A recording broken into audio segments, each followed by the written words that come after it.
On this day, May 17th, 2018, I took possession of my long-range rear-wheel drive Model 3 in Midnight Silver Metallic. Today I am going to cover my 3 years of ownership, including exterior and interior views of the car with notable accessories and modifications, efficiency, cost of ownership, electric range, problems and repairs, updates, and finally Autopilot.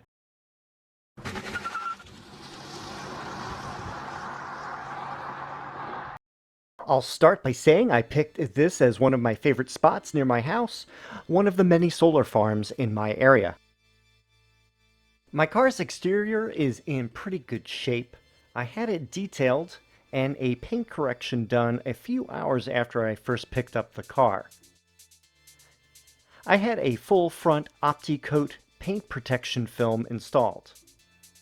Here you can see it covers the bumper, headlights, hood, front fenders, and mirror caps.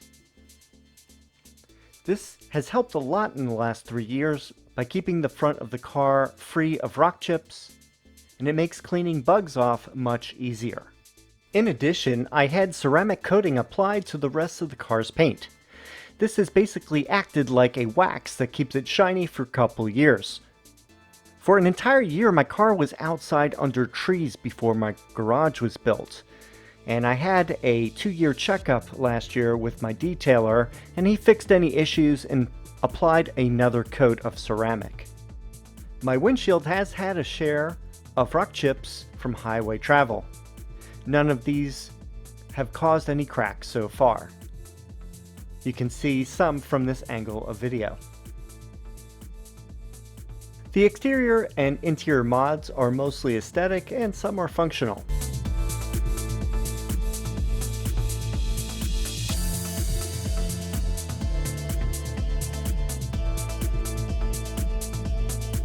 Here you can see my newest addition, the Rymetrix Orbital Aero Covers. These offer a nice amount of efficiency on my trips going 70 miles an hour. Also, there are painted mud flaps that keep the rear bumper and rocker panels cleaner.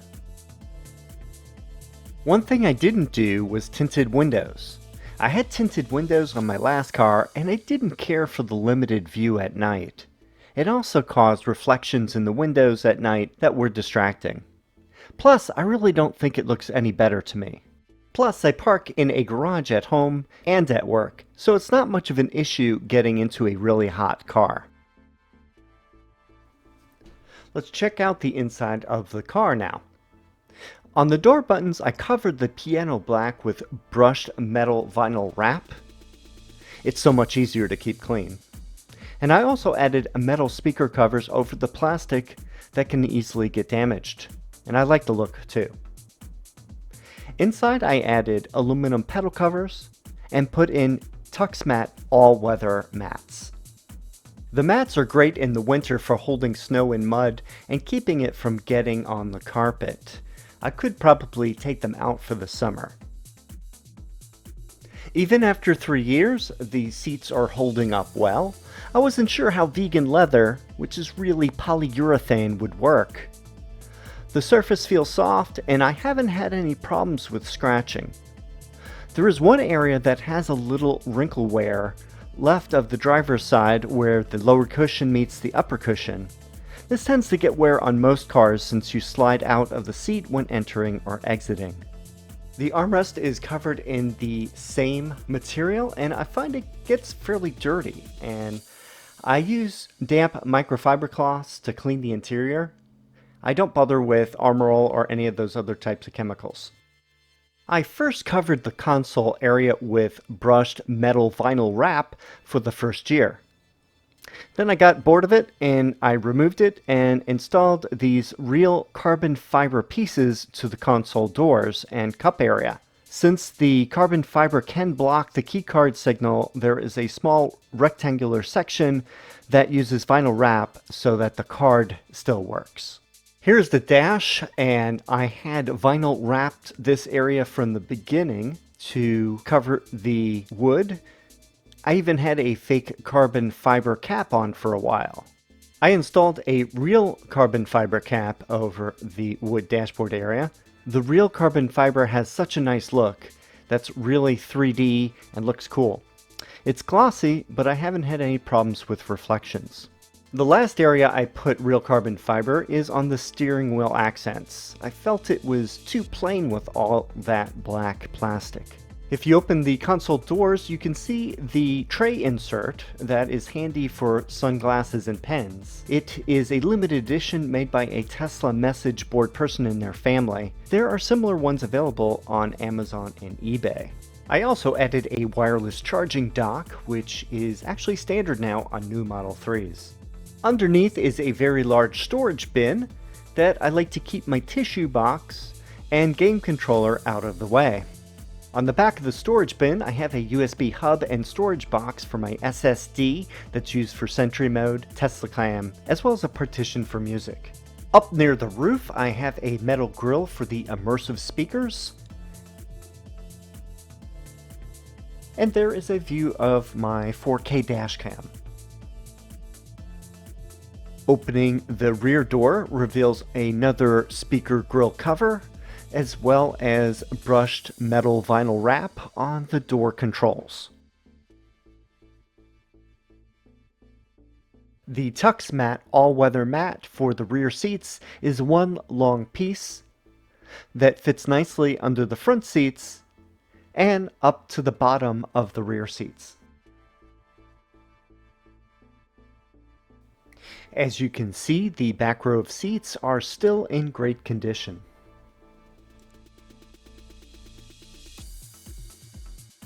My rear seat passengers love the panoramic glass overhead, especially when we're traveling.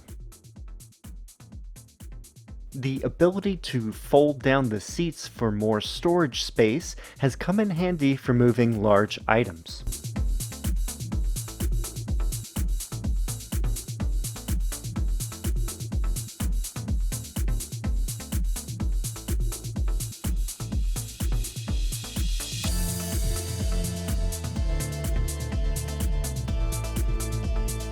Inside the trunk, I added bright LED lights for both sides as shown here.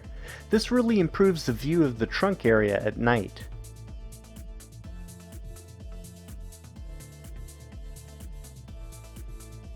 On the trunk floor, I use a mat that adds extra protection against liquids and sharp objects.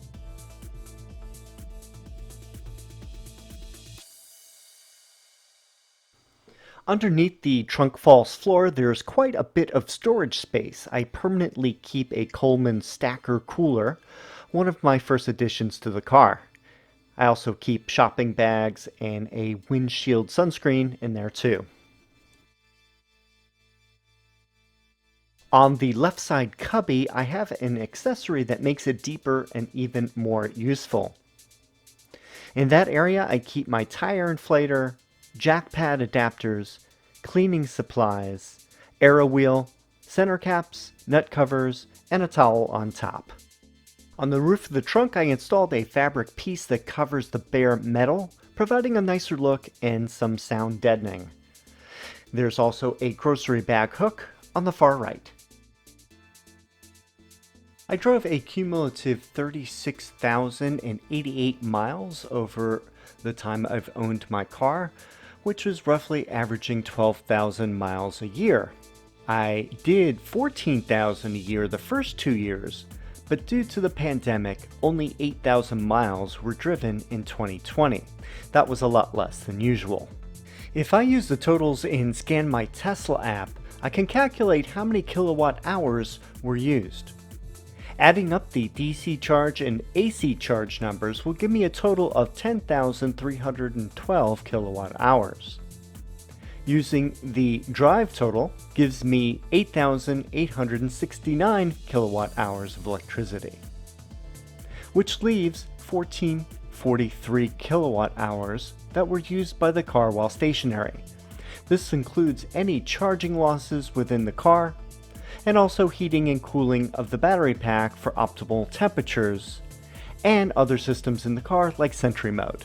My 2018 long-range rear-wheel drive is EPA rated at 260 watt-hours per mile, which is an equivalent to 130 mpge.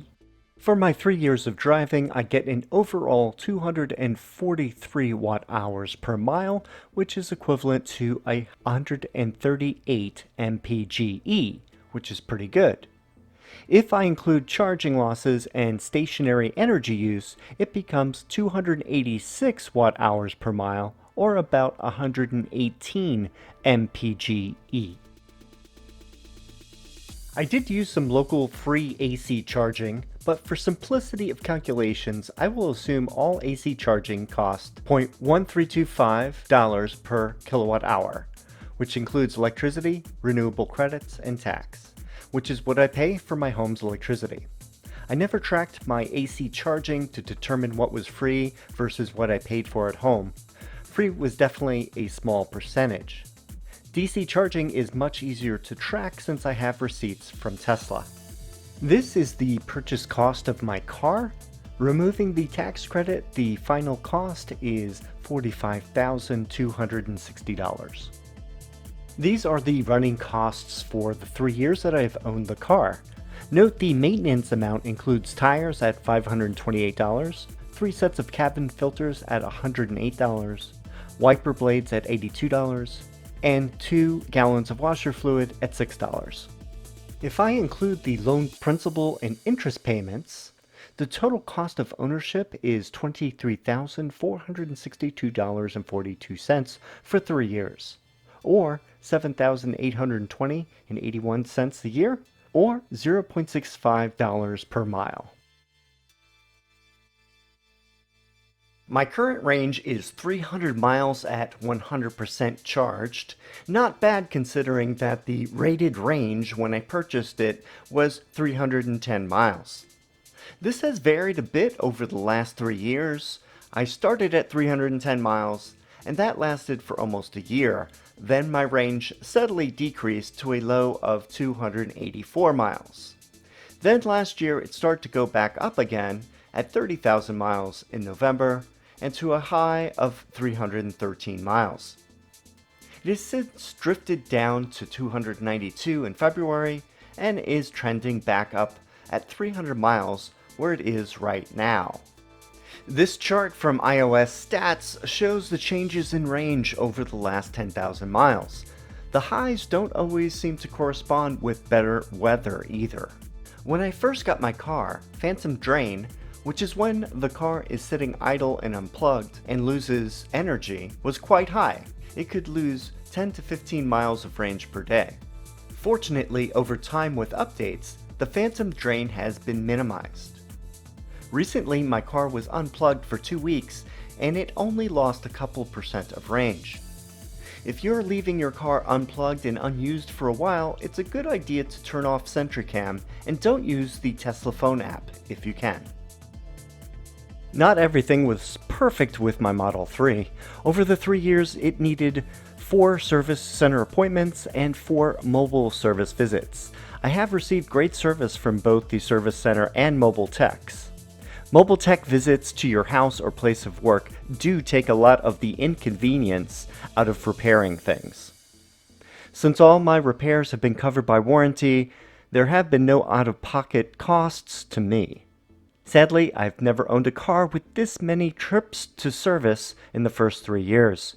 Tesla needs to up their quality control process. Here is a list of the problems in the order they occurred. When I initially picked up my car, I noticed a couple of issues that Tesla addressed about a month later. On June 17, 2018, I took it in to the service center. I had a repair of the rear door gasket that popped out in 3 different places. And I've had no issues with it 3 years later. At the same visit, I had the dash speaker grille replaced due to torn fabric along the A-pillar. My next problem occurred about 6 months later. My frunk would not open when pressing the button on the screen or the app. The mobile service tech replaced both frunk latches and it has been fine ever since. On July 19th, 2019, I could not charge. So I got the mobile service tech to come over and he replaced the charge port insulator pins. He also put in a new charge port door sensor magnet, which at some point fell off due to poor adhesive. November 13th, 2019 was a service center visit that included a few items. First up was a noisy vibration on the steering wheel column whenever it moved. They fixed it by lubricating the column. Next up, they had to replace the right headlight due to a defective LED daytime running light.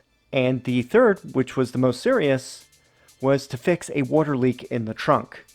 There was a rainstorm that caused a large amount of water to enter the lower trunk area. I was confused at first since the rest of the trunk was totally dry. None of the weather seals were defective.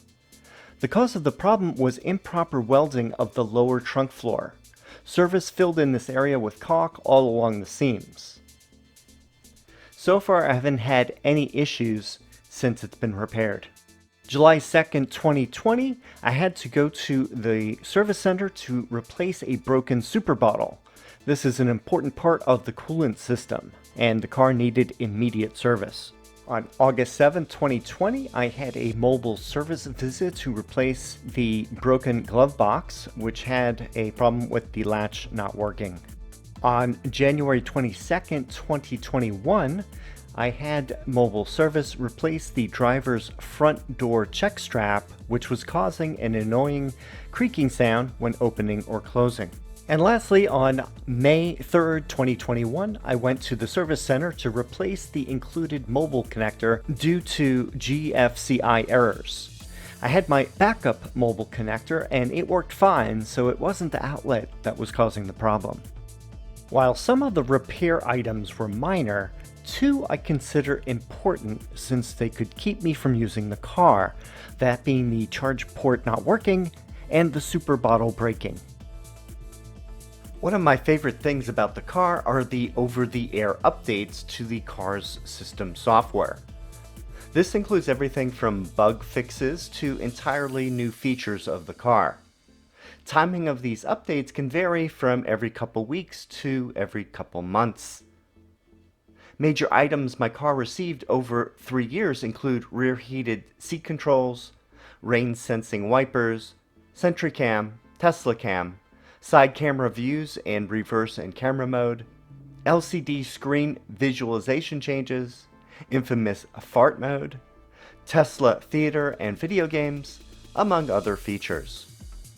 Notable major updates were V9 in October 2018, V10 in September 2019, and the holiday update, also known as 2020.48.25 in December 2020, where many changes were made. On Tesla cars made since April 2019, Tesla includes Autopilot as a standard feature. Back when I bought my car in 2018, there was an optional enhanced Autopilot which offered some of the features like Summon and Auto Park that are now included in the full self-driving option. I did not get full self-driving due to the excessive cost and my personal feeling that it will not be rolled out in a timely fashion. I purchased Autopilot in July of 2000 for $2,000 when Tesla was running a promotion. I use Autopilot frequently on long trips, which I make at least twice a year, and it does make the drive much more relaxing. There are some issues with phantom braking due to shadows from overpasses, but for the most part it works well keeping the car centered in the lane and adjusting the speed based on cars in front of me.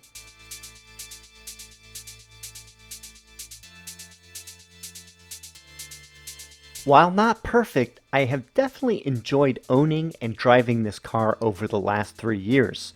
Would I get another car? I tend to keep cars a long time to get the most value out of them. Really, I would only upgrade to a new Tesla or competitor if there is a major increase in range, say 400 to 500 miles, at roughly the price I purchased this car. say 45,000 or so. The speed of charging may get faster with V4 supercharging, but I really think Tesla will need to upgrade to an 800-volt battery system for truly next-gen improvements. This also marks my 3 years on YouTube. Over this time, I have recorded over 130 episodes.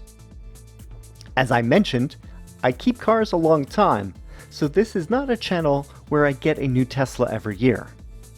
I'm curious how the car will handle as the wear and tear of life and miles are added.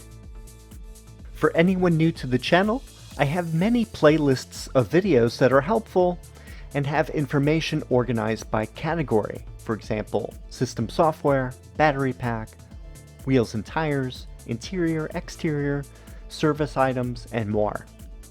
Let me know if you have any questions in the comments section below. Thanks for watching, and I will see you in the next video.